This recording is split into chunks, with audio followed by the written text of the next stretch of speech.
Ladies and gentlemen, I am back with a vengeance. No, this video isn't sponsored by Corsair. I just think I'm funny because we're going to do a pretty awesome upper mid-range high-end PC build. I mean, I've just described everything now. But basically what I'm trying to do is go for high-end 1440p. We've even got like an OLED monitor we're going to be playing this on, just to give you the absolute best gaming experience possible without spending money on 4K that, let's be honest, you don't really need. It's nice, but as soon as you start to spend all of that extra money to hit 4K visuals, obviously the price of your gaming PC goes through the roof. So throughout this video, we're going to go through all of the components that we have on our desk. We're going to show you what's good about them and maybe some things that could be improved. We're going to show how easy or difficult this is to assemble. And then of course, we're going to show you those all-important gameplay benchmark numbers so you can see exactly how this thing performs. It's going to be pretty darn exciting, so join us as we go through absolutely everything you need to know, including, of course, talking about longevity and the elephant in the room, which is upcoming GPUs, right after a massive thank you to Gigabyte and AMD for sponsoring this video.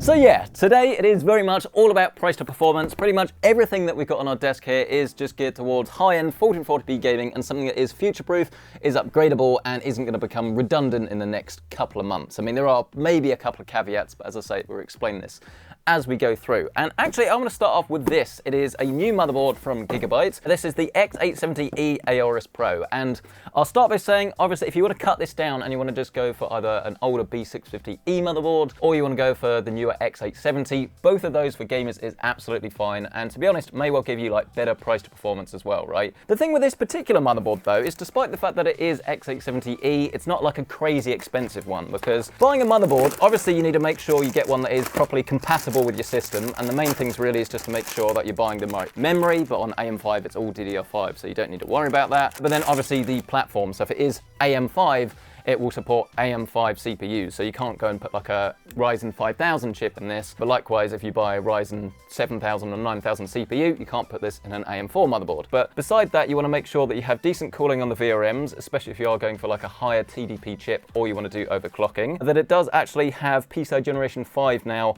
on this top expansion slot if you're building anything, I'd say mid-range and up, just because the newer graphics cards are going to start to come out and they will use PCI Generation 5 at the top end. It will start to come down a little bit, so you might find that you could potentially be missing out on a little bit of performance. I wouldn't be too worried about it, but it's not that much more expensive now to go for B650E or X870 or X870E if that's the way you want to go. And then you do also have PCI Generation 5 support on the M.2 SSDs. Not all of them, but with this, it's actually supporting 3 PCI Generation 5 SSDs. So if that's not future-proof, I don't know what is. It does look as if we have a very easy to remove M.2 heatsink as well. Nice, thick and chunky, great for PCI Generation 5. And then this below the board as well is toolless, which is nice. I've used quite a few boards this year that have something similar, but you actually have to unscrew a load of screws. Really annoying, but as you can see, if you want to access any of your M.2 SSDs, it's very easy. And they have quite helpfully labeled them actually as well, which is really useful. Gen 5, Gen 5, Gen 5, and then obviously that one is slightly slower at Gen 4 speed. And actually, whilst we're here, we may as well install the SSD. It doesn't really matter what order you do it other than doing your cooler last, because obviously it will cover everything up. And interestingly enough, this seems to be a really good value SSD at the moment if you want to go for something that's quite high end, because I've seen this for as low as about 120, 125 pounds. This is the GM7000 from Acer Predator, but this actually has a NAND cache on it as well, with speeds that go up to 7,400 megabytes a second, which is pretty darn impressive, as I say, for a drive that costs, I was going to say as low as that. It's still not cheap, but when you think that terabyte SSDs like this are what, like 80, 85 pounds, clearly you're actually getting better value for going for 2 terabytes, which is nice. And this should just install once you've removed this protective cover, actually. Wouldn't want to get told off for ignoring that now, would I? Just by lowering it down into position. Doesn't really matter which slot you put it in, but you may as well use the one at the top that's connected to the CPU. They're all PCI Generation 4 or above, right? But then we can just get our heatsink cover, line this up, and then push that into place. Once you've done that, you can then press on to our CPU. And I know this is, I was going to say ruffle some feathers. Actually, I think most of you probably will agree with this. This is the Ryzen 7 7700X. So it's not 9000, it's not X3D, but as I say, we're trying to maximize priced performance here, really. So if you can get the X3D for a little bit more than this, yes, I would recommend doing so. But especially in the States, it's still quite difficult to find an X3D chip, and it's not going to be worth paying like £150 more when you could get this, which is, at the end of the day, still going to give you very similar frame rates with a graphics card like this. I mean, okay, it's not as future-proof, but realistically, you're better off kind of just waiting, and then maybe in 2 or 3 years' time, when you do upgrade your CPU, just get something that's even better than that. But you just drop this 8-core chip down into position, and then you can click it into place with this little lever and save this for ROM.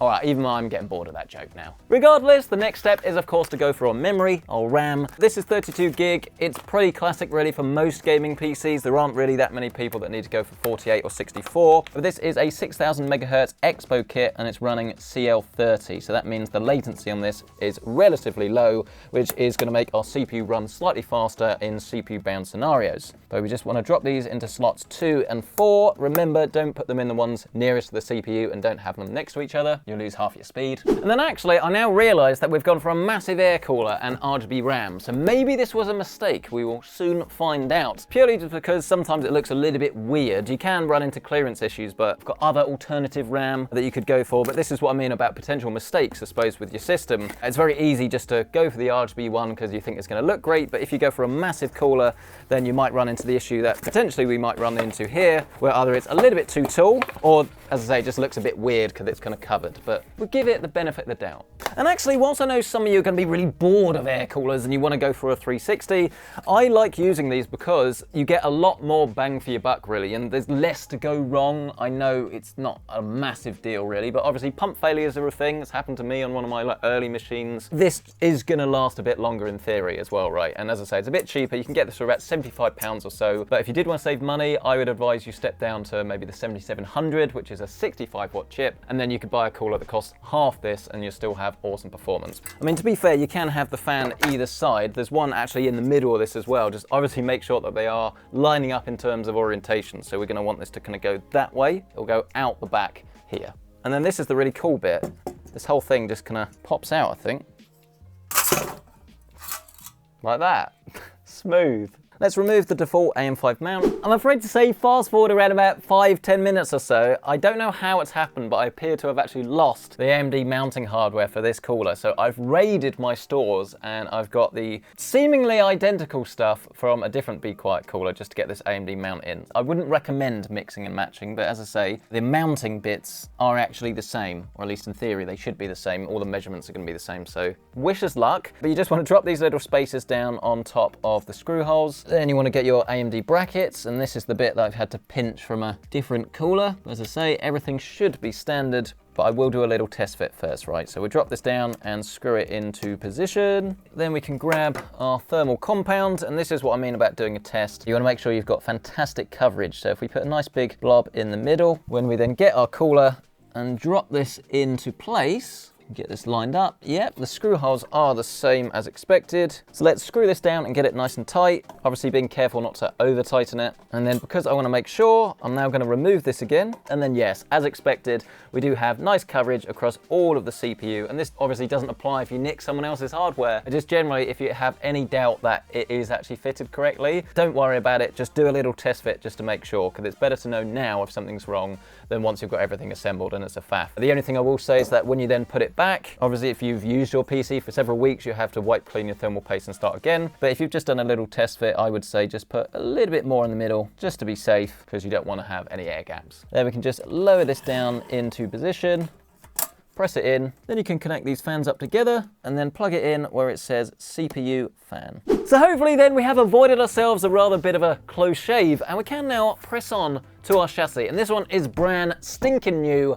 Yeah, it smells all right, actually. This is the Fanatec's G400A, and this is kind of like their take on, well, it's just an improvement really to the original P400 series, and I've been building these for years, and generally speaking, they've been really good. I mean, the G360A is, well, it sits a little bit underneath this. I think it's a little bit smaller, and I did find that if you did want to use that and upgrade it and put like a decent sized radiator or something in there, it did just get a little bit too small, and the quality, whilst it was good, it was definitely obvious it was like not £100 or $100 case in my opinion. Whereas this kind of aims to be around about £100 or $100. This one has 4 RGB fans, so it's going to be good to go right out the gate. You do have this addressable RGB strip down here as well, so everything should be, as I say, just really accessible. You can put something like this in here, wire it up, and that's it. You don't need to muck about with anything else. But it's all going to come down really to the quality and how much hardware you can actually realistically fit. Decently sized glass. It's not like the absolute thickest in the world, but I don't think anyone would really notice, so not too bad on that front. You've got a pretty huge 140 at the back, and this is good because obviously it's going to mean that you've got a quieter system. I think they're actually 140s at the front as well. Wow, that's actually pretty surprising.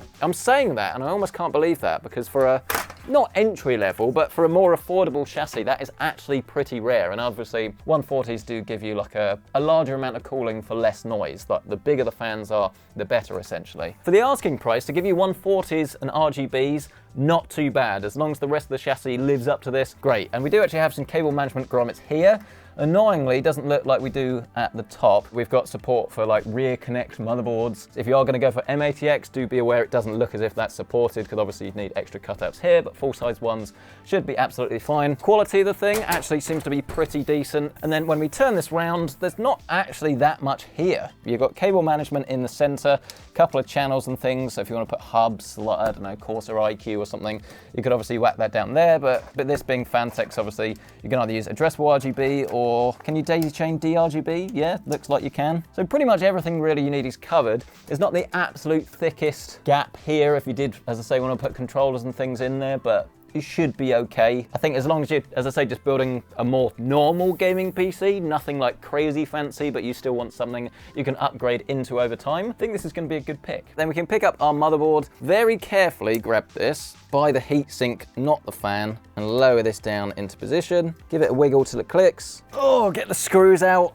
forgetting again that they're in the hard drive cage. But we can get this fitted down. Then we can pick the whole thing up and it should start to come together really. And actually something else I've noticed that they have got a nice little cutout for your power supply cables here as well, which is really useful. And I realise I haven't talked about the front, which is pretty standard these days. 2 USB-A's, a USB Type-C, headphone, microphone, combo jack, power and reset. Let's start plugging in our case connections though, starting with our HD audio at the bottom left. Next to that, you've got an addressable RGB header, front panel at the bottom right, USB-C just above that, fan hub will connect at the top middle, and then last but not least, we have our USB-C. Once you've done that, that's arguably half your cabling complete. Then of course you need to do the other half, which is going to be from the power supply. This is one from Corsair, the RM750E, pretty reliable. Actually does come with ATX3 PCI Gen 5 support as well. So if you want to go for an NVIDIA card in the future, or anything that has one of these new connections, you're ready to go really. This is 750 watts. It's going to pretty much be fine as a general rule for any graphics card under £500 or so. This might change in the future, but if you think you might upgrade to something that costs more than that, then maybe look at an 850, just to be a little bit more future-proof, but 750 should be plenty for this. We shouldn't really need too many cables for this at all. Just plug in your CPU, ATX, and then of course your PCIe for the graphics card. Then it should just be a case of giving this a whirl, get your power supply, obviously fan facing downwards so it can breathe properly,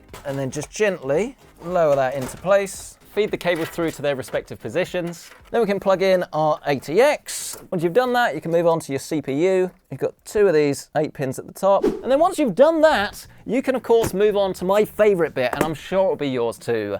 The graphics card, or the GPU. And I'd say that on balance, this is probably the best all-round graphics card right now. This is the RX 7800 XT. And the reason I say that is because you have loads of performance, especially for high-end 1440p gaming, but then also because you do get loads of VRAM on this card, it's 16 gig. It is obviously very future-proof because games are getting more and more intensive in terms of textures. Obviously, you do have things like ray tracing as well, which this card absolutely will be able to do, but if you're expecting to play Alan Wake 4K path tracing, you will be very disappointing. But the point is, all of these like high fidelity settings, all of these like new game engines and things, they do need a lot of VRAM. So in my opinion, it makes sense to get a graphics card that is at least future-proof enough that you're not gonna just wanna upgrade your graphics card in the next year or two really when you see what comes out, and you'd be happy to keep what you have. And I absolutely think this is gonna just play pretty much any PC game that you have, AAA, 1440p, and you're gonna be really happy with the end result. This particular one is the Gigabyte Gaming OC, and genuinely I think it's the easiest like SKU to recommend across pretty much any of the graphics cards, because again, they offer typically great value for money. Most of them really will have the 3-fan setup as well, so you know you're gonna be covered when it comes to cooling. This one has 2 8 pins on the top. You've got a little bit of RGB with this Gigabyte text. You've got Radeon logo there, and then obviously a backplate as well. But yeah, I think generally speaking, if you are looking for a graphics card, as I say, at any level, genuinely I think the Gaming OC is usually my go-to recommendation. Either way, just remove these 2 slot covers here. I actually find it easier to lay your PC down flat, but I always do it standing up just because it's easier for you guys to see. But regardless, get your little PCI finger and line this up with the PCI slot. There it is. Don't know why actually, but in this particular case, I did find that a little bit trickier than it should have been. Not an issue, just needed a bit more of a push than usual. Yeah, actually that's a little bit annoying and something to note. Look, the tolerance is here. You need to push this in a bit more to actually get it all to line up. You do see that on some cases, but otherwise I've not really had too many complaints about this, but that is annoying because it kind of means you need someone else just to push this bit of metal in whilst you're trying to do this and you won't have enough hands. Can I do it? I think I can. Just about. But of course, whilst we're here, we can also plug in our PCIe connections for our graphics card. And then actually, I think we now have our gaming PC pretty much good to go. You could maybe have that cable coming up here and it could make it a bit neater. Depends how much you miss this Radeon logo down there. And then in terms of cable management and things, I haven't obviously put that much in it, so it's hard to gauge. But this little channel here does actually seem to work quite nicely, just because it kind of instinctively helps you by telling you where all of the cables and things need to go. Maybe this is a bit of a wasted space here though. I've done builds and things like the Sky 2 from Montech where this actually comes out and then it can be fans or things there. It's kind of a bit of just wasted space. Be nice even if you could just like mount SSDs or something there. But yeah, overall, not really any complaints. If you love the look of this, it seems to be big enough to accommodate most people's hardware really. Obviously you can put radiators and things at the top as well if you want. It's not going to be the absolute most expensive, crazy high-end case in the world, but for what most people actually want, which is an affordable chassis you can build straight in it, certainly seems decent to me. And actually something else that is probably worth noting is that you do have these 140 cutouts here. This is deliberate. This is just to stop the air kind of recirculating, so it just helps to channel fresh air in rather than, as I say, get some circulation. But you do also have a dust filter look, so it does remove if you've got a load of cats and you hate the hair. But of course, we can't celebrate until we know that it does actually work. And Gigabyte have actually loaned me this monitor to do our testing. This is the FO27Q2. This is a QD OLED monitor, 240Hz, 1440p. So pretty much all any gamer really needs. Obviously, if you wanted to step up to 4K, those offerings are out there. But as we've said, if you want to go for like sheer price to performance, 1440 gives you much more clarity than 1080. But as I say, you then don't have to pay the premium for the 4K monitor and have a PC that's capable of driving 4K. I mean, this one will do it, just, you know, not 240 Hz. Of course, we'll also be needing the PC-Centric mouse mat, available at pccentric.store. And then it looks like we've got an epic peel to do, look. Oh my word, that is satisfying. Better than the Spa. But of course, we can't put this off any longer. Let's see if this works. Wish us luck.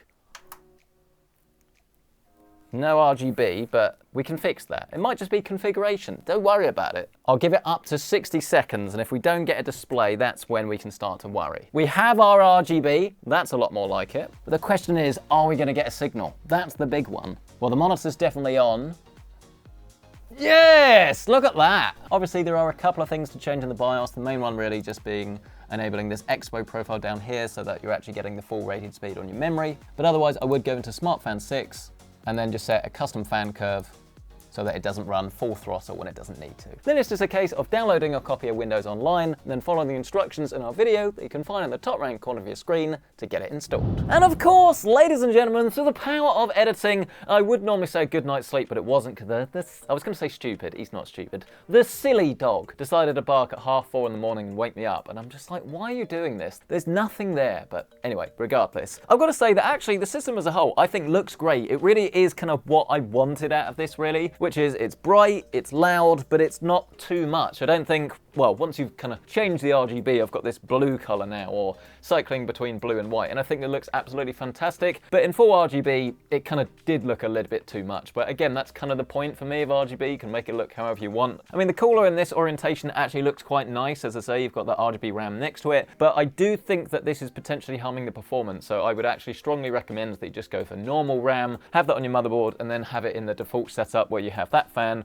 on the normal side, and then it pushes through, and I think you're going to get better thermals and performance. And the reason I say that is because when we were doing all of our like shader loading and stuff, it was running flat out at 100% and it was hitting about 86 degrees, which for this cooler and this CPU I think is too high. So it could just be the mounting hardware, but as we saw, obviously we were getting good contact. So not 100% sure, maybe it's a combination of the two, but I would take the CPU numbers with a slight pinch of salt. But it does go to show that you've got loads of headroom in hand because it is still really quiet, as we will show you a little bit later. But yes, shall we jump into our games, starting with Dragon Age: The Veilguard. And as everyone keeps moaning to me about this, I am starting to think, maybe it's not as good as I thought. But no, I'm enjoying it. It's a game that you can just, as I say, like lie back with a controller and just enjoy and unwind. But I mean, the story is pretty dire, to be honest with you. And we currently got this set to 1440p, ultra settings, and this is pretty much exactly what I was talking about, really. Obviously, this is a game that's just coming out, it's AAA, ultra settings, ray tracing is disabled, but at around about 126 FPS, this is kind of like the perfect performance. Like, if you're getting more than this, then I would say it's not a waste, but obviously you didn't need to spend that amount of money because those extra 40 frames in Dragon Age isn't really going to make like a massive difference, even though this is a 240Hz display. This is pretty much going to be the sweet spot between visual fidelity, getting you that like better than console level PC 120 FPS goodness, but just pretty much having your cake and eat it. I think this is an absolutely fantastic looking game, and as you can see, it's actually running really well. We're not obviously bound in any way by the CPU at the moment, with around about 99% GPU utilization, so you can't do much better than that. But let's go into our settings actually, because I'm interested to see whether we have any FSR enabled. Yes, we do actually. It's set to FSR quality by the looks of it by default. FSR isn't quite as good as DLSS. Like, I think if you know what to look for, then you definitely can know that it's enabled. But the quality preset, I mean, to be honest with you, this still looks absolutely fantastic. This is the way I would choose to play. And obviously you've got the benefits really, as I say, of having that extra frame rate. But if you do want to turn this off, because I know there will be people that were saying, oh, no FSR, which I respect a lot more than people saying, no DLSS, because again, high resolutions, DLSS, it works a real treat, especially at the quality settings. Let's go down. Oh, we've got Intel XeSS actually.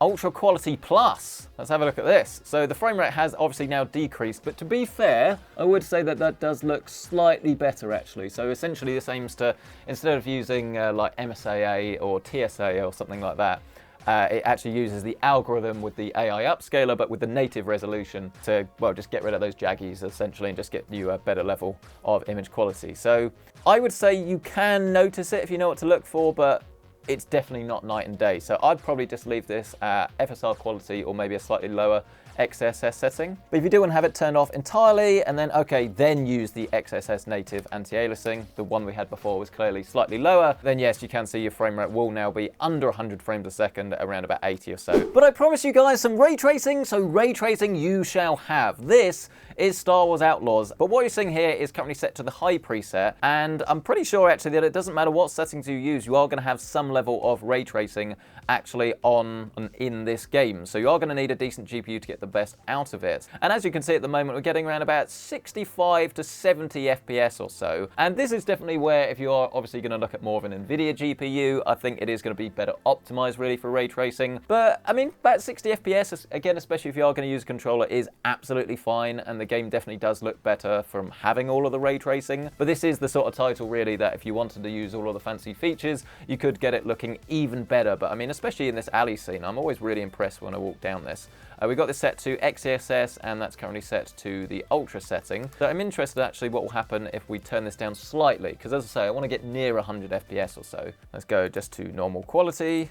Come out of that, then obviously we're now rendering at a slightly lower resolution, and then the XeSS is upscaling it, and yeah, that makes quite a noticeable difference actually. We're definitely closer to that 100 FPS mark at around about 92 to 99 FPS or so actually. So I'd say this is going to be the sweet spot. Obviously we can turn this up to Ultra if we want to do that, but realistically I think, especially as this is the sort of game where you do need to be a little bit agile, it's not just like a walking simulator, then yes, that extra higher frame rate definitely is going to be useful. But it does go to show that unless you are going to be playing a lot of multiplayer titles, then obviously 240 FPS on your monitor refresh rate isn't going to get used all the time. But that's kind of the benefit really of having an OLED monitor as well. When you do move the camera around quite quickly, you're not going to get as much blur as you would on like a traditional IPS or VA monitor, because the actual response time is a lot better. It's not going to change the way the game necessarily feels, but it's definitely going to make the game like more visually appealing, as I say, with less blur. But let's proceed and see if we actually can break this thing, shall we, with Ultra settings. And I have a feeling that because NVIDIA kind of like helped with the,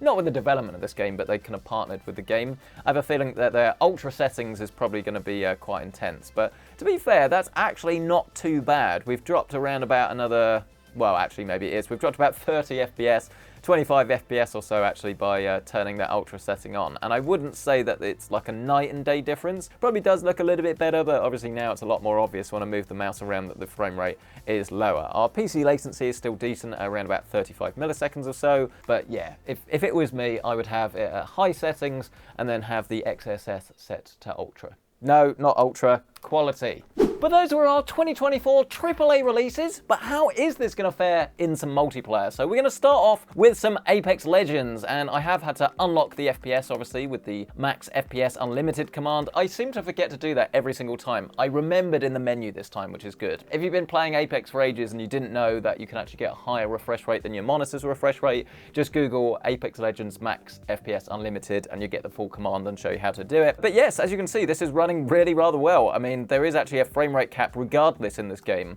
of 300 FPS, and at times it does look like we are actually reaching that. I mean, it's just below that at the moment, around about 260, 277 or so. Obviously, it is going to vary, like, depending on when and where you are in the game. Basically, if you're inside, obviously, you're going to get higher frame rate than if you're outside. But yeah, there really is no doubt about it that this is running remarkably well. This is running at high preset, so you could go slightly higher, but there's not really any point, and there's only a couple of settings that will go above anyway. Obviously, textures we have set to ultra regardless. This card has loads of VRAM again, so you're not going to have to worry about any potential issues there. And it's not going to be every single game that you are going to have to worry about these VRAM issues. Realistically, even if you had an 8 gig card, there's going to be plenty of games you'd be absolutely fine. But the point is, there are very demanding games now that will use a lot of VRAM, and obviously you want something that's going to last for the considerable future rather than something that in a year or two's, when like your favorite game comes out and you've actually got the raw horsepower to play at the settings that you want, but not the VRAM, that would be very frustrating. And actually, I've got to say that the whole thing has been running really smoothly, actually. We haven't been seeing any obvious signs of stutter or like micro stutter or anything like that. But let's jump in and actually see if we can do anything with all of this power. Two guys there.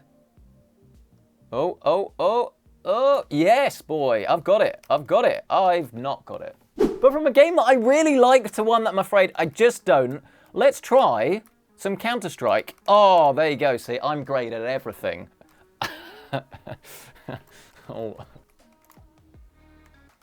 Oh, did I get him? I got him! That was actually a really good shot. I was going to say the reason that I actually don't like this game is because I'm really not very good at it. I'm just far too impatient. But maybe with a little bit of practice, I actually could be okay. But I mean, obviously, this is the sort of game where if you have a monitor like this in combination with a PC that can obviously drive a really high frame rate, you're going to be in for a good time. But it does actually look as if at the moment, our frame rate is around about 250 to 300 FPS. So it's not like the crazy 1000 FPS you'll get in Valorant with an RTX 4090 in the right settings, but realistically this is all the FPS you're going to need really. And interestingly enough, we're actually GPU bound, so that CPU's not causing us an issue, at least according to our statistics. Again, around about like 97% GPU utilization. So yeah, this is clearly a great way to play this game. If you did want to turn the settings down a little bit, you could. We've currently got this set to mostly high, but yes, this is running really well, and as long as you are a Counter-Strike fan, I think you're going to have a good time, unless you're me. And then you just get upset that you're no good. And actually, ladies and gentlemen, because I have been so incredibly efficient today, we can move on to one final game, and this is some Planet Coaster 2. And again, exactly the sort of like PC title really I think a lot of people want to play, be able to turn up to the max, obviously use a mouse and keyboard and just like have the full PC experience on. And this is one of those games actually that can be a little bit CPU dependent, right? So depending on the settings that you have, you might find that you run into a bottleneck with the CPU. But interestingly enough, this one actually seems quite balanced, because our utilization on the GPU is around about 95-96%. So not like the 400, but not actually that far off. So I think we're going to be pretty balanced here actually between the CPU and the GPU. And this is really why, when you look at everything that we've seen today, there's not really any advantages to going for like a 7800X3D or 9800X3D on these particular games and this particular test. So if you had spent more money, you would have had to either cut something else out or go for a lesser GPU to obviously afford the X3D, and the net frame rate you get would actually be lower. But yes, if you want to play some Planet Coaster, this is at Ultra. We do have FSR set to Ultra as well, and you can see we're getting around about 90 FPS. But this is one of those other games as well that does come with FSR 3, but also FSR frame generation. So it's not just NVIDIA that gets some of that frame gen action, and when you turn this on, you should see that your frame rate will increase. And actually, I think this works a little bit better in this game than the Nvidia version, because you get a much bigger boost to the FPS, and because there's not like loads of movement going on, that's actually probably more important than like higher quality. But I can't really notice any artifacts or anything like this. I mean, actually, as I say that, I can notice this slight line here when I pan the camera. So, okay, it's not perfect, but obviously still 95 FPS is going to be great. And just for what most people are going to do, which is slowly pan the camera around, it's going to work great. But yes, frame generation does have its limitations, let's just say that. But overall, I've got to say, I'm really happy and really impressed with this. I think the PC really does stand tall and true. You can upgrade it, you can obviously change the RGB lighting to make it more tasteful if you want. And I don't think that we're lacking anything really by not having like a all-in-one at the top. The only real optimizations I would make would probably be to go for that normal 7700, drop down the cooler to something a little bit more affordable if you wanted to save money. At the moment, we're using 100% of the GPU. That's running at 58 degrees, so that's really, really low. And then our CPU is currently around about 68, 73 degrees, but again, this is quite intense. And in terms of noise levels, as you can see, really, really quiet, but I'd like to think that your more optimized system will work better, because obviously you're not like raiding some hardware from something else and you have the fan on properly. But I'd love to hear your thoughts on this. What do you make of our system? Do you think it looks incredible? And what do you think of 1440p? Are you still playing at 1080, or would you rather go for 4K? We'd love to hear your thoughts on this, so let us know down in the comment section below. Smash the like button if you've enjoyed this, get yourself subscribed, and of course, if you do want to check out current pricing on anything, you can find everything featured down below, including this beautiful OLED monitor that, when I had a look, was available in the UK actually for just under £500 for a 240Hz OLED. Pretty ridiculous. But thanks for watching. We'll catch you in the next one.